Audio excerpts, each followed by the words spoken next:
So what is cryptocurrency? It's a digital currency, and it's also called the internet of money, and anybody can use it. You don't need permission from, say, the government to be able to use cryptocurrency. And it's actually being considered by many as the future of currency.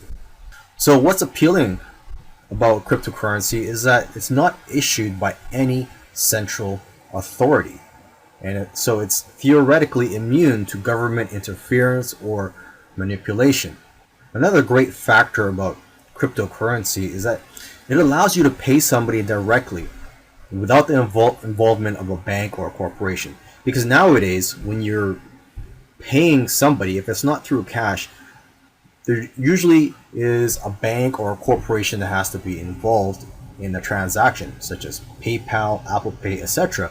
And they not only charge you for your transactions, but they also monitor your transactions. So if you pay the wrong person, or for whatever reason you violate their terms, your account can be terminated.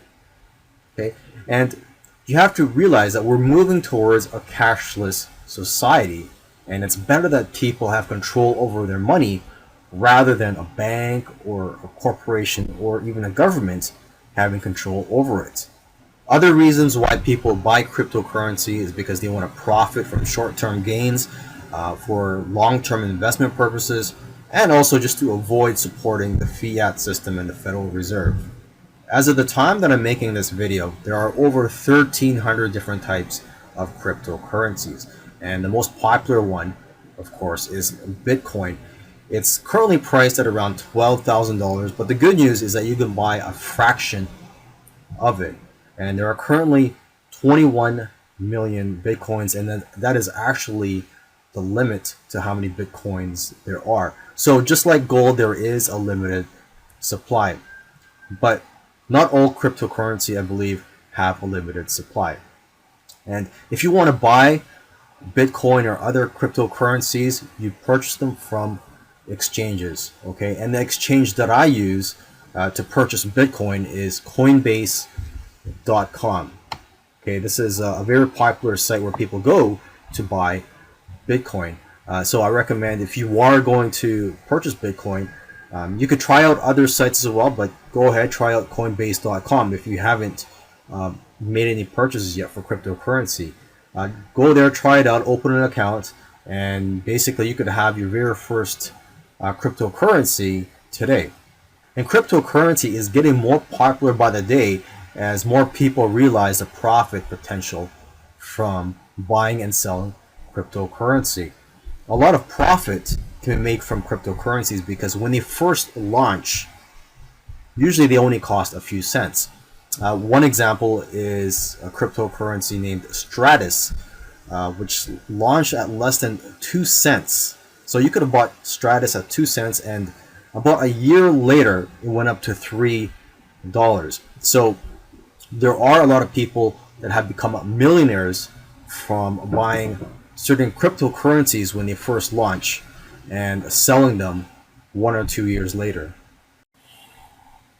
If you're going to be involved in cryptocurrency, it's good to know what a blockchain is, or at least be familiar with it, because a blockchain is an integral part of cryptocurrency. And some claim that blockchain is the next disruptive technology after the internet. Okay, it's basically a public ledger or a database for cryptocurrency transactions, although it can be used for other applications. Okay, and everybody has access to a blockchain, similar to how a Google document can be shared with thousands of people, and it's not stored in any single location. And what's great about blockchains is that they cannot be controlled by any single entity. So a blockchain is a great form of decentralized technology. It has the potential to be used in other industries, not just for cryptocurrencies. For example, it can be used for stock trading. So intermediaries such as the clearinghouse can be eliminated from the trading process. It can also be used for elections to reduce voting fraud. And there are dozens of other examples. One way to profit from cryptocurrencies is through ICOs. ICO stands for Initial Coin Offering, and it's similar to IPOs. If you don't know what an IPO is, it stands for Initial Public Offering, and it's when a company goes public and sells shares to the public for the first time. And you can look at ICOs as a combination of IPO and crowdfunding. Okay, so it's basically when a company is looking to raise funds for a new business venture. In this case, it's an idea or a project for a blockchain.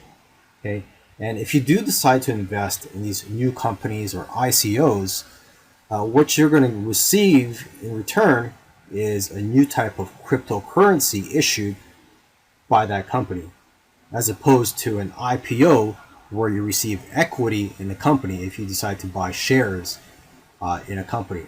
So this is why ICOs are attractive for some companies. It's because they don't have to give up any equity in their business. There's also very few regulations for ICOs, unlike IPOs, making it much faster to raise money. For example, there's much less paperwork involved, red tape, and third-party agencies to deal with. Let me give you a couple of examples of successful ICOs. There's Stratus, which launched at less than 2 cents, and a year later it was $3.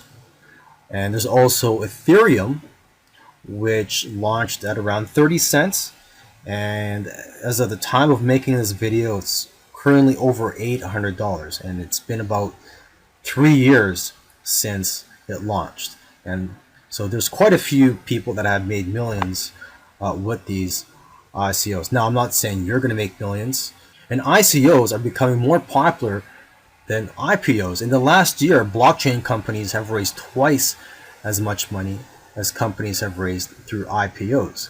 Everybody has different strategies when it comes to investing in ICOs, and some people just decide to flip ICOs instead of holding them for the long term.